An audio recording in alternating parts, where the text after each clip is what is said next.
Hola a tots. La restauración es mi profesión desde hace más de 30 años.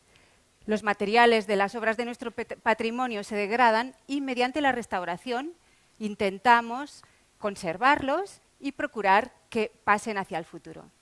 Por este motivo, es más adecuado hablar de conservación-restauración que no exclusivamente de restauración. Es un término más amplio que pone de valor la conservación, que en realidad es lo más importante.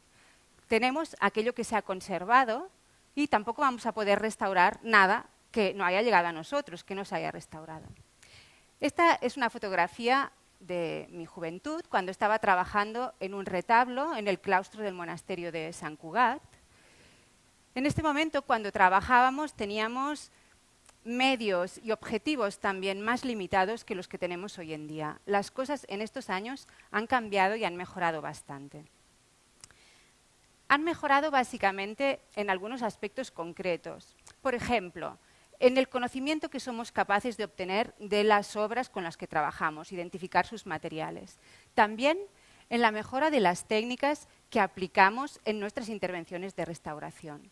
Y también en lo que son los sistemas de conservación. Es decir, todas aquellas acciones que no son intervenciones directas en la obra, pero que van a mejorar esta conservación. Cuestiones ambientales, cuestiones de exposición, de manipulación, de transporte. Y después también hemos mejorado en algunos aspectos importantes, como son la formación.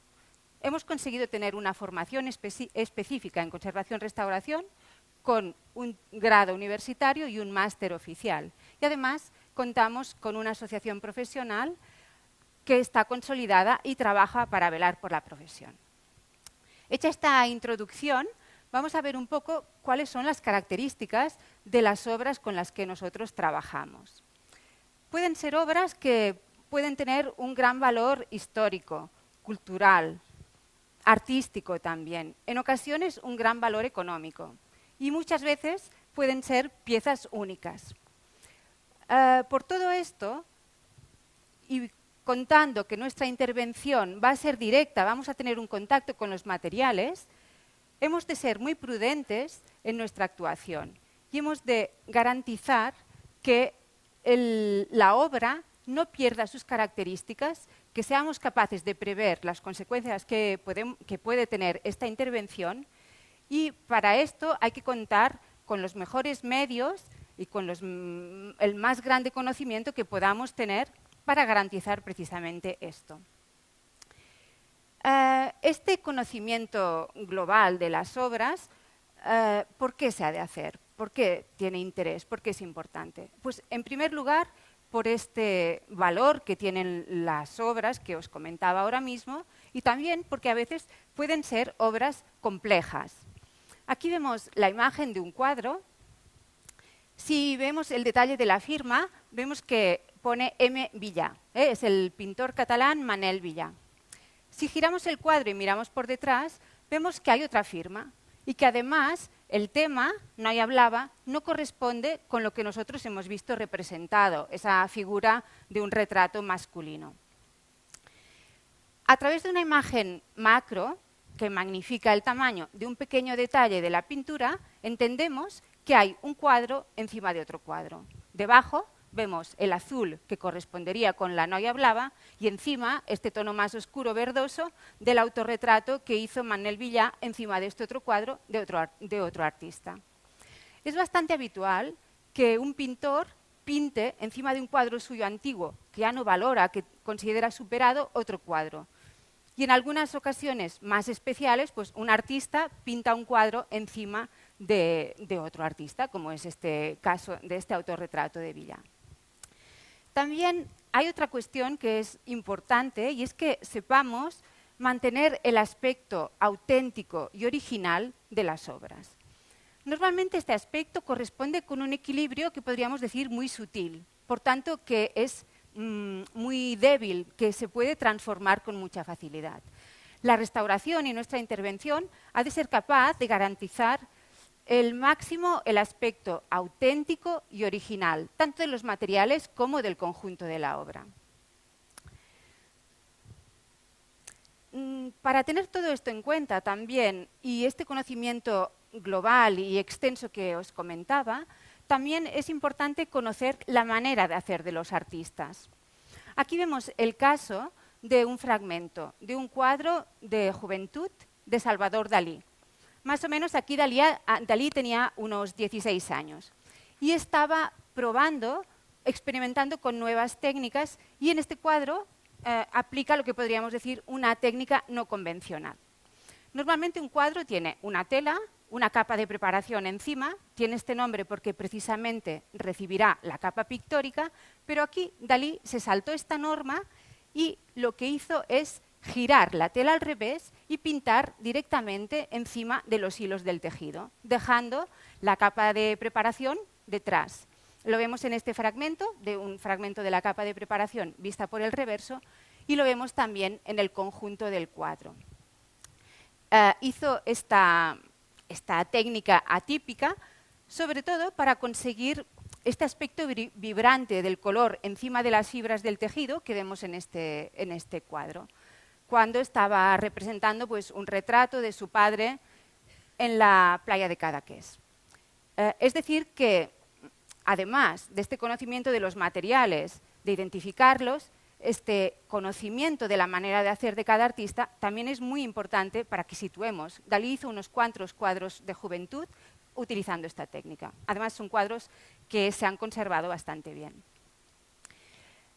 Utilizamos también cada vez más lo que son técnicas de imagen para detectar aspectos que no son visibles a simple vista. Pueden ser diferentes radiaciones electromagnéticas, diferentes aparatos para captarlas. En definitiva, técnicas para ver cosas que nosotros a simple vista no vamos a poder detectar. En este caso vemos un fragmento de este cuadro de Bartolomé Murillo, de La Virgen con el Niño. Hace unos años trabajamos en una copia de este cuadro. Y mediante la reflectografía de infrarrojos pudimos ver el dibujo subyacente que había en la cara de la Virgen y del Niño. Vemos un trazo muy definido, lo que podríamos decir un dibujo bastante hábil, una intención de sombras, por tanto, un dibujo bien hecho, pero que en realidad no corresponde para nada con la manera de hacer los dibujos preparatorios de Murillo. Con esto corroborábamos que realmente estábamos delante de una copia. También es habitual encontrar en el mundo del arte copias de obras. En algunas ocasiones esto se ha hecho con una intención fraudulenta, pero muy a menudo los artistas lo han hecho como un ejercicio artístico o también, cuando no existían todas las técnicas de fotografía y de reproducción, pues como un método de reproducir obras que eran muy emblemáticas. Por tanto, también hemos de tener en cuenta esto.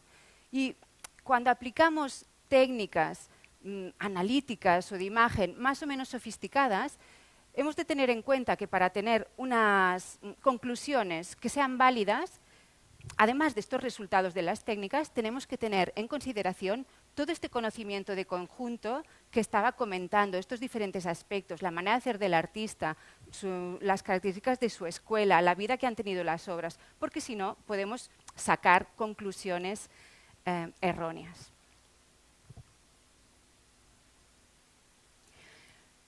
En lo que se refiere a las técnicas que aplicamos propiamente ya de restauración en los cuadros, ha habido también una evolución importante. En este caso estamos viendo la imagen de un cuadro roto, visto por el revés. Es un cuadro que estaba en el taller del artista y tuvo un ataque vandálico. En esta intervención que os enseñaré, que hicimos ya hace quizá más de 15 años, hicimos lo que se llama un rentelado. Es decir, preparamos una tela nueva, pusimos toda una capa de adhesivo y enganchamos esto en el reverso del cuadro. De forma que el cuadro rentelado lo veríamos así. El roto ha desaparecido, estamos viendo solo la tela nueva, ya no podemos ver la tela original. Si este cuadro tuviera inscripciones, no las veríamos, una firma no la veríamos, y además hemos añadido una cantidad muy importante de material nuevo. Y por tanto, este punto que decía de intentar respetar la naturaleza de los materiales y el conjunto de la obra en su autenticidad, nos lo habríamos saltado.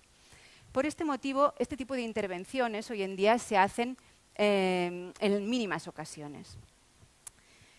Ahora somos capaces de hacer intervenciones mucho más puntuales, mucho más minimalistas y respetuosas.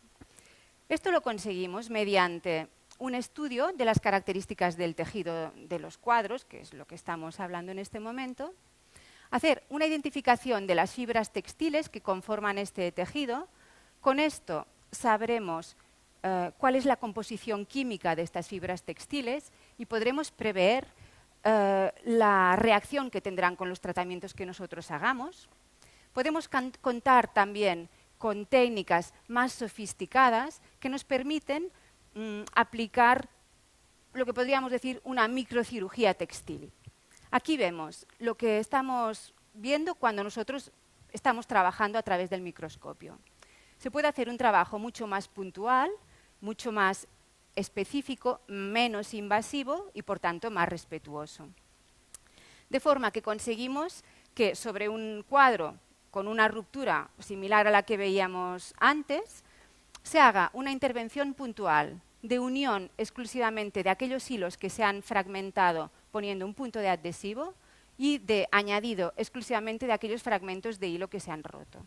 Y, por tanto, aumentando este respeto por los materiales, por la obra en general y haciendo una intervención mucho menos invasiva. Lo que nos ha dado la investigación aplicada al campo de la conservación y restauración de nuestro patrimonio es muy importante. Se han conseguido muchas cosas, muchas mejoras, gracias a los temas en los que se ha investigado y los proyectos que han trabajado en esto, ¿no? Se ha investigado en aspectos muy diferentes, muy amplios, muchos equipos.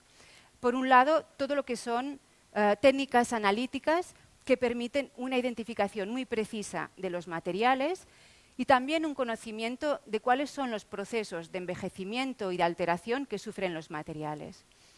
Se ha trabajado también bastante en estas cuestiones que decía ambientales, cómo incide la luz, la humedad, la temperatura en las obras y cómo podemos frenar su degradación mediante esto. Y hace algunos años, aproximadamente 4 o 5 años, se está trabajando en el desarrollo de nanomateriales que van a ser aplicados en los tratamientos de restauración. ¿Qué nos aportan a nuestro campo y qué ventajas nos dan la utilización de estos nanomateriales? Pues se trata en conjunto de sacar partido del pequeño o nano tamaño de las partículas que conforman estos nuevos materiales. Cuando estamos utilizando un producto desarrollado con nanomateriales, la relación que existe entre volumen de producto y superficie activa del producto cambia mucho en relación a los materiales convencionales. En este esquema tendríamos material convencional, una representación de lo que podría ser nanoproducto, es decir, de estas partículas tienen toda su superficie activa que van a hacer su función en el material. Por tanto, con menos producto podremos tener un efecto satisfactorio. Estamos guardando esta premisa que decíamos, ¿no?, de intervención mínima y de respeto. También este pequeño tamaño de las partículas nos va a permitir una mejor penetración, sobre todo cuando tenemos problemas de un sustrato que está debilitado y que hay algún tipo de material que queremos hacer llegar en profundidad. El tamaño pequeño de las partículas se va a entrar con facilidad por los poros naturales del propio sustrato de este material y, por tanto, vamos a tener también una acción más efectiva. Y también las nanopartículas, los nanomateriales, nos permiten conseguir mezclas que son difíciles de conseguir y de estabilizar con los productos convencionales. Y en este sentido, se pueden conseguir microemulsiones que se aplican sobre todo para la limpieza de capas pictóricas. Es una operación muy delicada que pone en riesgo, evidentemente, lo que es la obra. Y por esto, la utilización de estos productos también nos permite utilizar materiales más inocuos que van a respetar más la integridad de la obra. Tengo la suerte de que nuestro equipo de la Universidad de Barcelona está implicado en un nuevo proyecto de desarrollo y validación de nuevos nanomateriales que se van a utilizar en restauración. Es un proyecto de la Unión Europea bastante amplio, participan bastantes países y está liderado por un grupo de químicos de la Universidad de Florencia. Empezaba la charla diciendo que la restauración avanza, pero la realidad es que la conservación y restauración de nuestro patrimonio ha de seguir avanzando, ha de seguir mejorando para que precisamente podamos dar mejores segundas oportunidades a las obras de nuestro patrimonio. Y pensemos cómo empezaba, ¿no? La conservación es muy importante y nosotros tenemos lo que ha llegado de nuestro pasado es aquello que se ha conservado. Nada más, gracias.